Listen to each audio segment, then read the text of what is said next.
Shalom teman-teman, kita bertemu lagi dalam ibadah Pemuda Remaja GKJ Wisma Panembah Surakarta. Kali ini kita akan beribadah dengan konsep yang berbeda dari yang kemarin. Kita lebih slow, bersama-sama nanti kita akan menikmati, merenungkan firman Tuhan, juga untuk memuji, memuliakan Tuhan bersama-sama. So, mari kita persiapkan hati kita saat ini. Kita mau memulai ibadah kita dengan pengakuan bahwa pertolongan kita adalah dari Tuhan Allah yang menciptakan langit dan bumi. Dan kasih karunia dan damai sejahtera dari Allah Bapa kita dan Tuhan Yesus Kristus senantiasa ada bagi kita. Amin. Amin. Dan kita akan menyiapkan hati kita mau bersyukur kepada Tuhan. Karena salibnya kita beroleh hidup. Karena salibnya hidup kita dipulihkan. Kita menang. Dan bersama-sama kita akan naikkan lagu Karena Salibmu.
Salibmu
ku menang.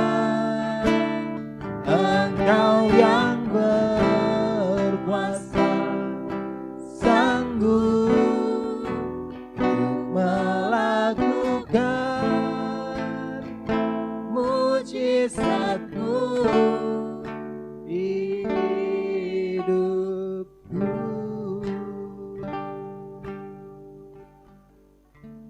Bersama-sama kita menyatukan hati dalam doa.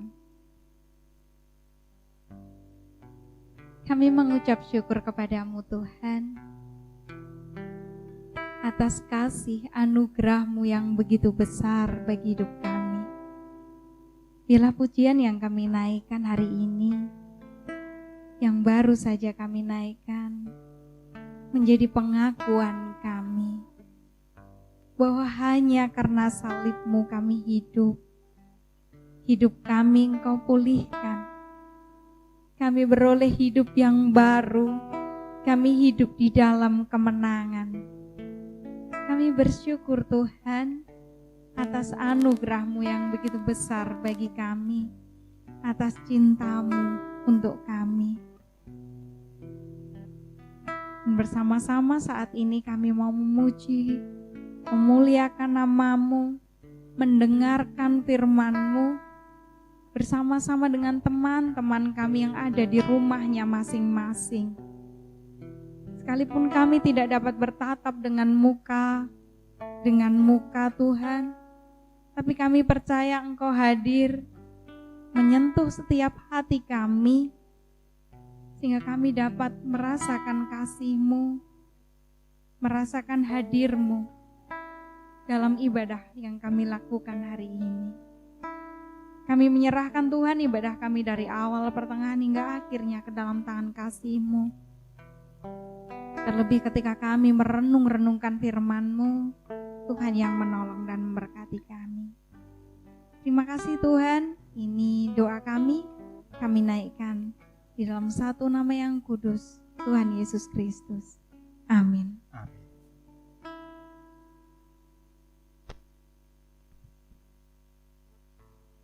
Bersama-sama mendengarkan firman Tuhan dan akan kami serahkan kepada Mas Purwadi. Ya, sebelum kita akan mendengarkan firman Tuhan, terlebih dahulu kita bersama-sama memuliakan nama Tuhan dengan satu pujian, Mengenal-Mu.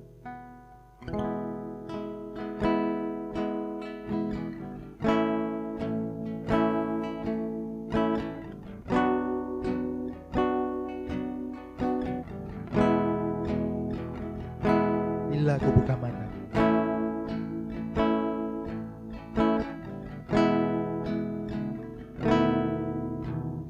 Bila ku buka mataku dan lihat wajah-Mu,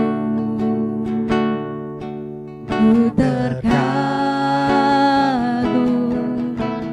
Bila ku lihat hidupku dan karya tangan-Mu, ku tersanjung karena semua yang baik dalam hidupku, itulah karya-Mu. Kami kesempatan yang baru,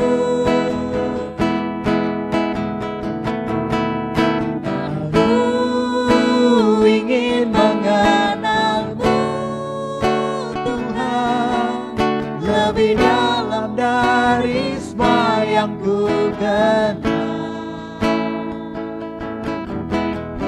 Tiada kasih yang melebihi-Mu, ku ada untuk menjadi penyembah-Mu. Ya, kita akan pujikan sekali lagi dari awal. Bila ku buka mataku dan lihat wajah-Mu, ku terkagum. Bila ku lihat hidupku dan karya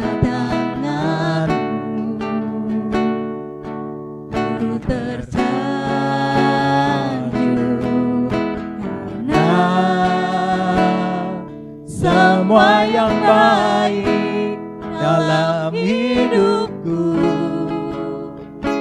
Itulah karyamu, kau beri kesempatan yang baru.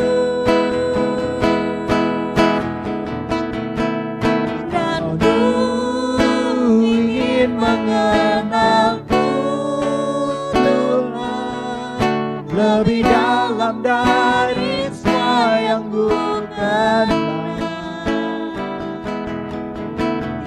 Tiada kasih yang melebihimu.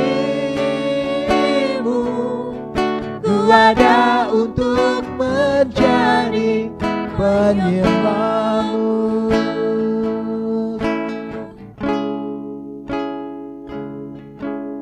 Ku ada untuk menjadi penyembahmu.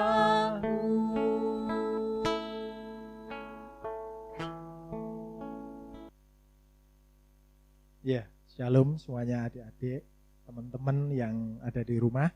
Tiba saatnya kita akan mendengar Tuhan. Kita buka Lukas 24 ayat 13 sampai 35. Membacakan. Pada hari itu juga 2 orang dari murid-murid Yesus pergi ke sebuah kampung bernama Emmaus yang terletak kira-kira 7 mil jauhnya dari Yerusalem. Dan mereka bercakap-cakap tentang segala sesuatu yang telah terjadi. Ketika mereka sedang bercakap-cakap dan bertukar pikiran, datanglah Yesus sendiri mendekati mereka, lalu berjalan bersama-sama mereka. Tetapi ada sesuatu yang menghalangi mata mereka, sehingga mereka tidak dapat mengenal Dia. Yesus berkata kepada mereka, "Apakah kamu percakapkan sementara kamu berjalan?" Maka berhentilah mereka dengan muka muram. Seorang dari mereka, namanya Kleopas, menjawabnya, "Adakah engkau satu-satunya orang asing di Yerusalem yang tidak tahu apa yang terjadi di situ pada hari-hari belakangan ini?" Katanya kepada mereka, "Apakah itu?" Jawab mereka, "Apa yang terjadi dengan Yesus orang Nazaret? Dia adalah seorang nabi yang berkuasa dalam pekerjaan dan perkataan di hadapan Allah dan di depan seluruh bangsa kami. Tetapi imam-imam kepala dan pemimpin-pemimpin kami telah menyerahkan Dia untuk dihukum mati dan mereka telah menyalibkannya. Padahal kami dahulu mengharapkan bahwa Dialah yang datang untuk membebaskan bangsa Israel. Tetapi sementara itu lewatlah 3 hari sejak semuanya itu terjadi. Tetapi beberapa perempuan dari kalangan kami telah mengejutkan kami. Pagi-pagi buta mereka telah pergi ke kubur dan tidak menemukan mayatnya. Lalu mereka datang dengan berita bahwa telah kelihatan kepada mereka malaikat-malaikat yang mengatakan bahwa Ia hidup. Dan beberapa teman kami telah pergi ke kubur itu dan mendapati bahwa memang benar yang dikatakan perempuan-perempuan itu, tetapi Dia tidak mereka lihat. Lalu Ia berkata kepada mereka, "Hei, kamu orang bodoh, betapa lambannya hatimu, sehingga kamu tidak percaya segala sesuatu yang telah dikatakan para nabi. Bukankah Mesias harus menderita semuanya itu untuk masuk ke dalam kemuliaannya?" Lalu Ia menjelaskan kepada mereka yang tertulis tentang Dia dalam seluruh kitab suci, mulai dari kitab-kitab Musa dan segala kitab nabi. Mereka mendekati kampung yang mereka tuju, lalu Ia berbuat seolah-olah hendak meneruskan perjalanannya. Tetapi mereka sangat mendesaknya, katanya, "Tinggallah bersama-sama dengan kami, sebab hari telah menjelang malam dan matahari hampir terbenam." Lalu masuklah Ia untuk tinggal bersama-sama dengan mereka. Waktu Ia duduk makan dengan mereka, Ia mengambil roti, mengucap berkat, lalu memecah-mecahkannya dan memberikannya kepada mereka. Ketika itu terbukalah mata mereka dan mereka pun mengenal Dia. Tetapi ia lenyap dari tengah-tengah mereka. Kata mereka seorang kepada yang lain, bukankah hati kita berkobar-kobar ketika ia berbicara dengan kita di tengah jalan dan ketika ia menerangkan kitab suci kepada kita? Lalu bangunlah mereka dan terus kembali ke Yerusalem. Di situ mereka mendapati ke-11 murid itu, mereka sedang berkumpul bersama-sama dengan teman-teman mereka. Kata mereka itu, sesungguhnya Tuhan telah bangkit dan telah menampakkan diri kepada Simon. Lalu kedua orang itu pun menceritakan apa yang terjadi di tengah jalan dan bagaimana mereka mengenal dia pada waktu ia memecahkan roti. Ya, demikian firman Tuhan. Yang berbahagialah orang yang mendengarkan firman Tuhan dan melakukannya. Haleluya. Ya, saudara-saudara, di sini diceritakan dalam Injil Lukas bahwa setelah Tuhan Yesus mati di kayu salib dan dikuburkan dan terjadi kebangkitan. Dan ini waktunya Tuhan menampakkan diri pada murid-muridnya. Nah, di dalam suatu perjalanan, di sini ada 2 murid yang berjalan menuju ke kampung, namanya di sini adalah Emmaus, yang terletak kira-kira 7 mil atau kurang lebih 11 kilo. Dan mereka bercakap-cakap. Tapi tiba-tiba Tuhan datang dengan mereka. Ya, Yesus mendekati mereka. Tetapi di sini ada suatu hal yang menarik di sini. Ayat 16, kita akan baca lagi. Tetapi ada sesuatu yang menghalangi mata mereka, sehingga mereka tidak dapat mengenal dia. Ya, padahal dia murid ya. Sudah berapa lama dia bersama Yesus, tapi tidak mengenal. Ada suatu pertanyaan yang perlu kita tanyakan. Apa yang menghalangi mereka? Mata mereka ini apa yang menghalangi? Kira-kira apa? Dia sudah lama kurang lebih 3 tahun dan sudah tahu, tapi mata mereka tidak melihat karena ada sesuatu yang menghalangi. Ya, coba di sini kita akan buka lagi, kita akan lihat apa yang menjadi mereka terhalang. Dan di sini juga ditekankan oleh Tuhan Yesus. Ya, Tuhan Yesus dengan keras mengatakan di ayat 25. Ya, saya baca. Hei kamu orang bodoh, betapa lambannya hatimu, sehingga kamu tidak percaya segala sesuatu yang telah dikatakan para nabi. Bukankah Mesias harus menderita semuanya itu untuk masuk ke dalam kemuliaannya? Ya, Tuhan Yesus langsung menegur dengan tekan. Hei kamu yang bodoh. Coba kita akan lihat apa yang menghalangi, apa yang mereka ceritakan. Sehingga Tuhan Yesus mengatakan, kamu bodoh. Murid lama bersama Yesus, tapi dikatakan tetap bodoh. Kita akan baca ayat 21. Di sini ada jawabannya, 21.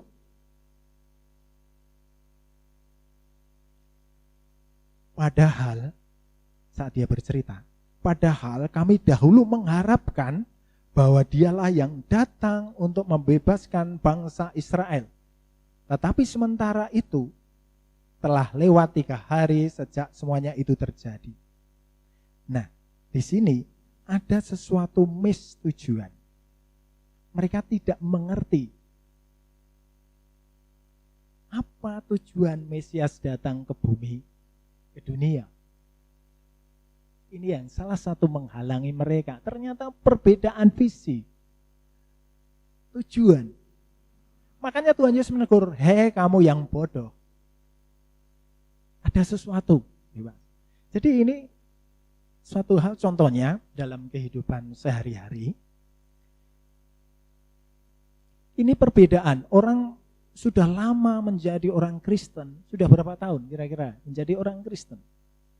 hingga saat ini, tapi belum mengerti, belum mengenal siapa Yesus. Salah satunya di sini perbedaan visi. Ya, Tuhan telah datang ke dunia untuk apa? Sehingga ada perbedaan. Kadang orang Kristen ke gereja hanya untuk rutinitas. Tidak tahu tujuan. Sehingga sampai tua pun tidak mengenal siapa Yesus, siapa Mesias. Tidak mengenal. Ini salah satu menghalangi perbedaan. Satunya. Jadi ada perbedaan. Ini yang menghalangi. Sehingga dikatakan bodoh oleh Tuhan Yesus. Kemudian yang kedua, apa yang menghalangi? Kita lihat lagi. Ini dari cerita, kita ungkap dari cerita mereka. Ayat 22. Tetapi beberapa perempuan dari kalangan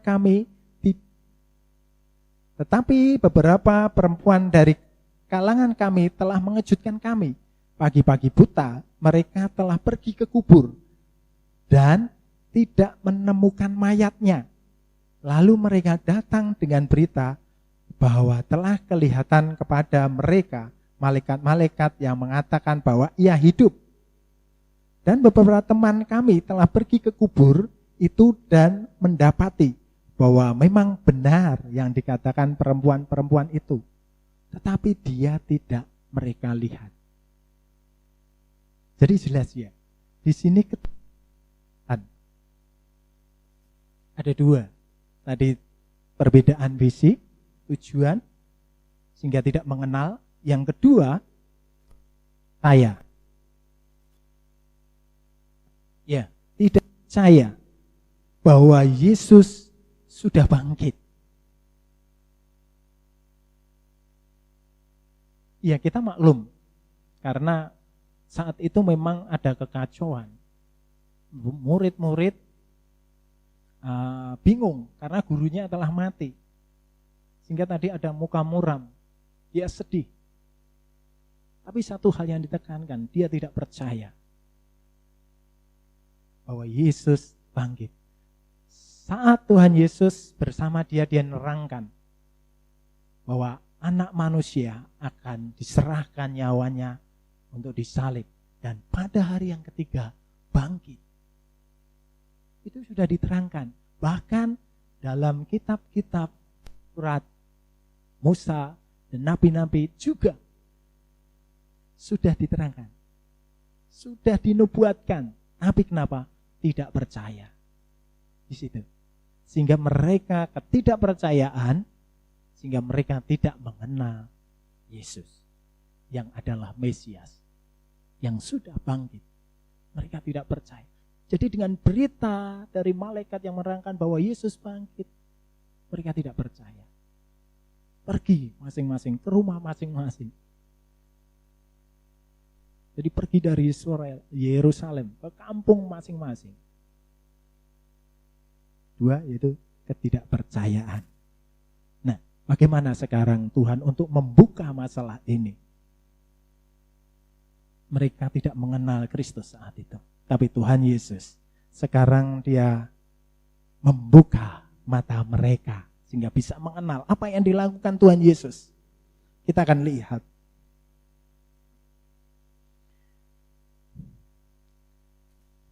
Kita akan baca ayat 27. Apa yang dilakukan Tuhan Yesus supaya mereka bisa mengenal siapa Yesus yang adalah Mesias itu. Ayat 27. Lalu ia menjelaskan kepada mereka apa yang tertulis tentang dia dalam seluruh kitab suci. Mulai dari kitab-kitab Musa dan segala kitab nabi-nabi. Jadi ini.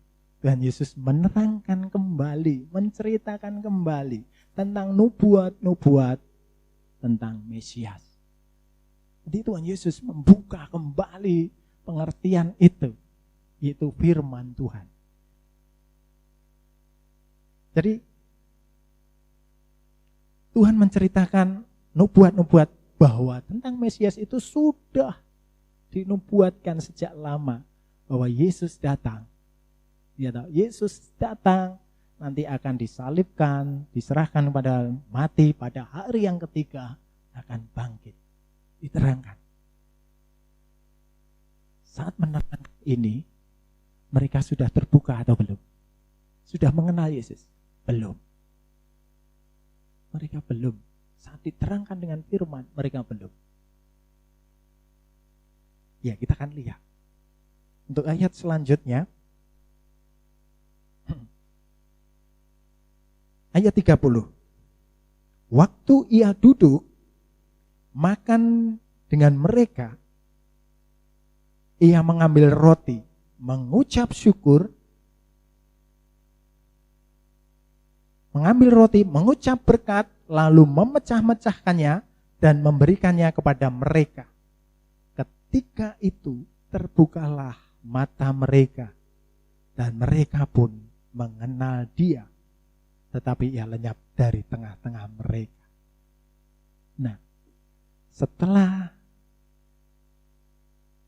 Tuhan Yesus duduk bersama mereka dan mengambil roti, mengucap berkat, lalu mecah-mecahkan dan memberikan kepada mereka, maka setelah itu terbukalah mata mereka dan melihat, oh, dia Yesus, dia guru kita, dia ternyata bangkit.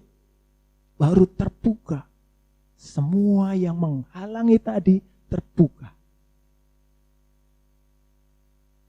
Jadi dalam aplikasi kehidupan kita, jadi banyak. Pertama yang menutup adalah beda visi, tujuan. Ya, tadi bahwa pertama para murid punya bahwa Mesias ini nanti punya tujuan untuk menyelamatkan bangsa Israel dari penjajah Roma. Tetapi bukan itu ternyata. Ini yang membedakan. Ternyata Tuhan Yesus bukan hanya bangsa Israel, tapi seluruh umat manusia yang berdosa. Tuhan Yesus melepaskan, membebaskan dari hukuman dosa dengan cara disalib, mati, dan bangkit. Ya, satu tujuan. Yang kedua, jadi saat mereka terbuka, dia ingat akan Tuhan Yesus. Di sini adalah, kalau bahasa Jawanya, kembul ujono, bersekutu. Saat mereka duduk bersama dengan Tuhan, terbukalah mereka dan mengenal Yesus. Jadi untuk bisa mengenal Yesus, harus tahu tentang pertama seperti yang Tuhan lakukan, firman. Kita harus tahu firman, membaca firman, tahu firman Allah, dan mengimani firman itu. Kemudian yang kedua, supaya kita lebih mengenal, yaitu duduk bersama Tuhan, bersekutu dengan Tuhan, membangun hubungan pribadi dengan Tuhan, sehingga kita akan semakin intim dan kita semakin mengenal. Jadi kalau kita hanya sering mendengar ibadah terus, tapi yang kita tidak membangun hubungan dengan Tuhan, duduk bersama Tuhan, merenungkan, kita sulit untuk bisa mengenal Yesus. Ya, ketika kita mengenal, kita tahu apa yang Tuhan tujuan. Tuhan punya visi apa di dalam dunia ini. Iya, Tuhan membuka mata mereka, para murid ini, dengan menceritakan firman Tuhan dan duduk bersama. Jadi untuk kita lebih mengenal, kita harus belajar firman Tuhan, dan kita punya waktu untuk diam bersama Tuhan. Semakin intim, kita semakin punya hubungan yang baik dengan Tuhan. Kita dari hati ke hati kita bicara, kita berdoa. maka kita akan semakin mengenal Tuhan. Ya, jadi dua itu cara supaya mengenal Tuhan, supaya dibukakan apa yang menghalangi itu. Bukan rutinitas sebagai orang Kristen, bukan hanya harian, tapi harus ada waktu untuk duduk diam bersama Tuhan. Punya waktu hubungan yang lebih intim dengan Tuhan. Itu ya, untuk membuka yang menghalangi itu. Yakin, pasti akan terbuka. Kemudian apa yang dilakukan? Setelah mereka melihat, mengenal, Yesus sudah bangkit. Apakah mereka diam? Oh iya, Yesus sudah bangkit. Tidak. Kita lanjut.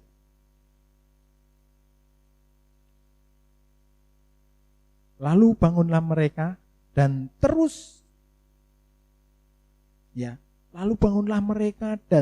kembali ke Yerusalem. Jadi tidak diam. Hati mereka yang saat mendengar tadi berkobar-kobar semangatnya. Ada tadi coba kita bayangkan, kita berpikir bahwa mereka berjalan ke kampung itu jaraknya sekitar 11 kilo. Capek loh. Tapi saat itu karena semangat mereka dan mengerti bahwa Yesus sudah bangkit, apa yang mereka lakukan? Dia kembali lagi ke Yerusalem. Bukan tiduran, tidur saya capek besok, enggak. Tapi dia langsung kembali ke Yerusalem. Ya, apa yang dilakukan? Dia kembali ke Yerusalem.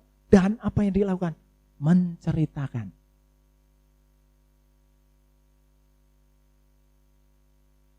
Menceritakan bahwa Yesus sudah bangkit. Iya, bahwa Yesus sudah bangkit. Jadi artinya apa? Di sini. Jadi orang yang sudah mengenal Yesus, arti mengenal Yesus, apa yang dia lakukan? Dia akan menceritakan kembali. Apa menjadi kesaksian hidupnya akan diceritakan. Firman-Nya akan diceritakan. Itulah orang yang sudah mengenal. Karena visi Tuhan, tujuan Tuhan datang untuk menyelamatkan setiap orang yang percaya kepadanya. Jadi itu ciri-ciri orang yang semakin mengenal Tuhan, itu dia akan bersaksi, menceritakan kebaikan-kebaikan Tuhan, kebesaran-kebesaran Tuhan dalam hidupnya. Tidak diam, dengan penuh semangat akan menceritakan tentang kabar baik ini. Karena hanya Yesus adalah jalan, kebenaran, dan hidup. Tidak ada seorang pun yang datang kepada Bapa kalau tidak melalui aku. Itulah firman Yesus. Jadi orang yang sudah mengenal Yesus, dia akan terus menceritakan kebesaran-kebesarannya dalam hidupnya. Amin. Mari kita berdoa.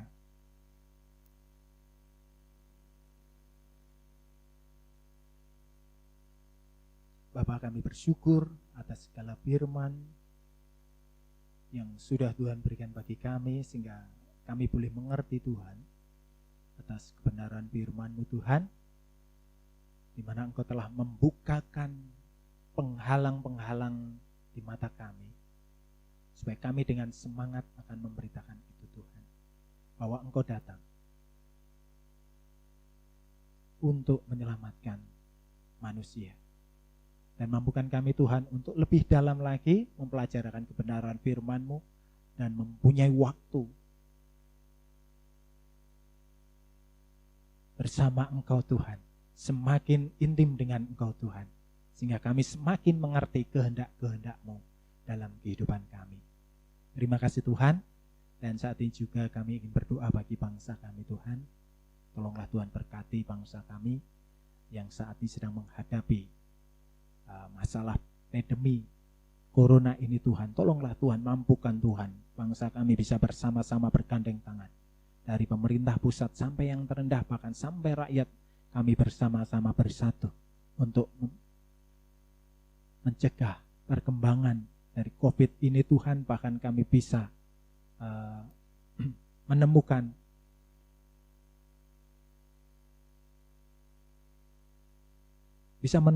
antivirusnya Tuhan. Tolonglah Tuhan, berkati semua para pemerintahan hingga yang terendah. Kami juga berdoa Tuhan bagi para tim dokter dan perawat serta tim medis.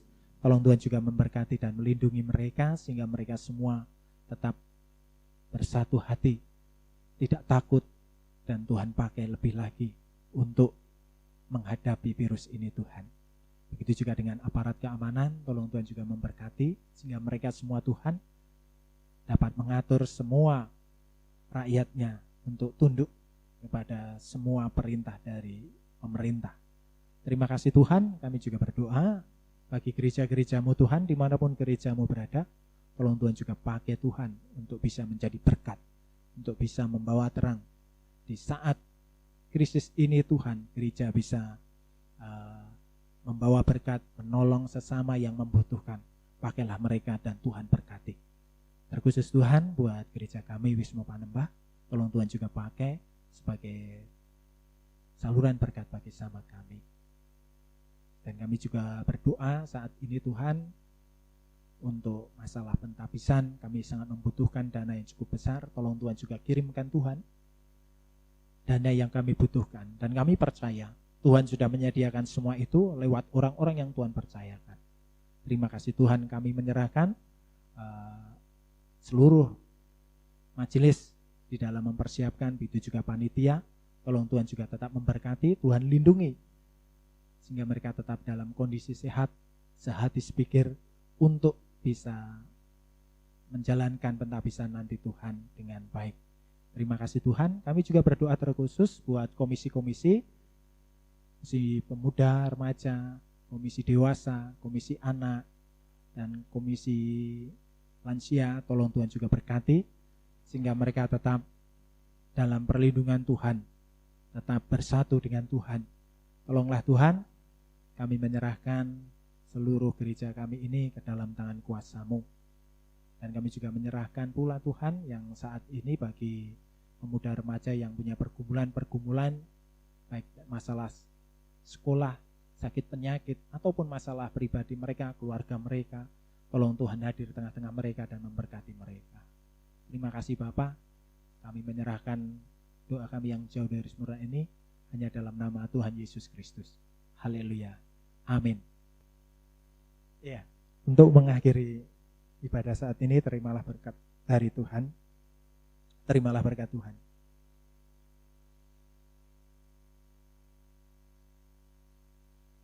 Kiranya kasih, berkat, penyertaan dari Allah Bapa, Putra dan Roh Kudus turun atas kita semua.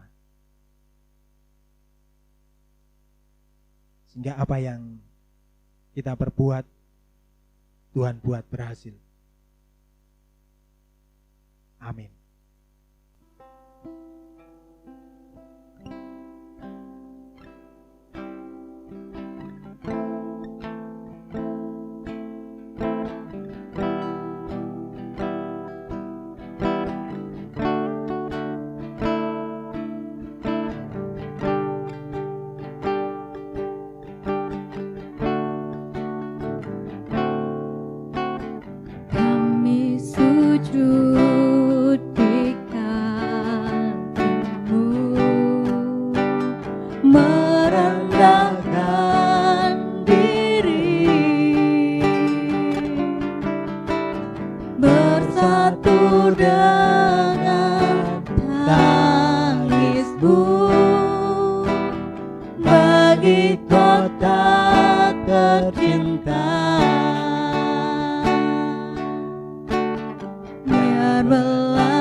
Di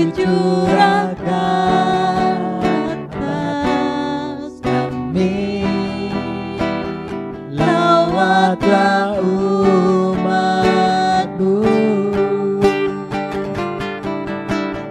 Ampunilah, selamatkanlah, pulihkanlah kota tercinta, sinari dengan terang kasih-Mu. Dengar doa kami.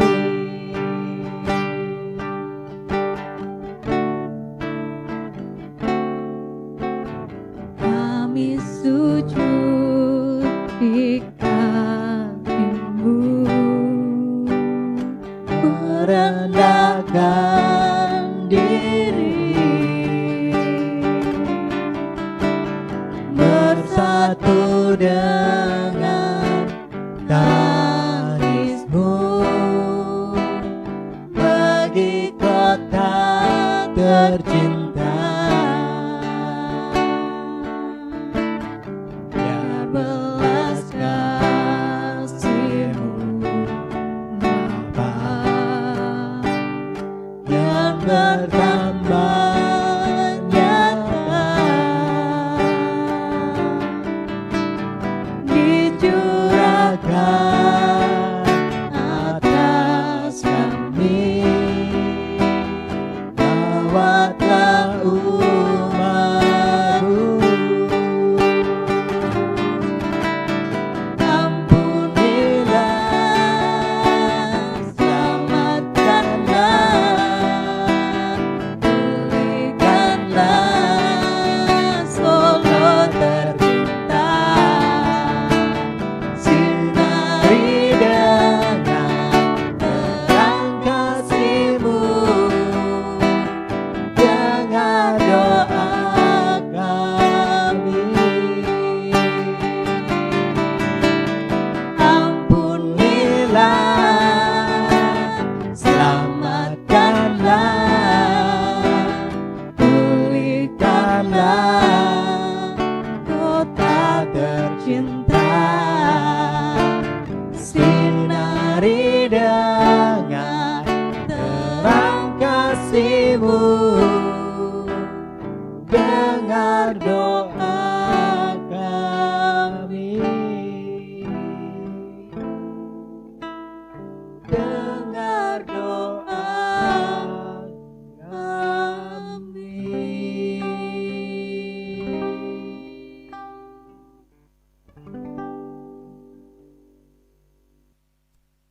Terima kasih teman-teman sudah mengikuti ibadah pada hari ini dari awal hingga akhir. Kiranya Tuhan selalu memberkati kita, melindungi kita dalam aktivitas kita sehari-hari, dan kiranya pandemi ini segera berakhir agar kita bisa kembali berkumpul di gereja ini untuk beribadah. Dan jangan lupa ya teman-teman, like-nya dan subscribe, bunyikan loncengnya juga agar teman-teman mendapatkan informasi untuk ibadah-ibadah selanjutnya. Sampai bertemu minggu depan. Tuhan Yesus memberkati. Dah. Yesus memberkati.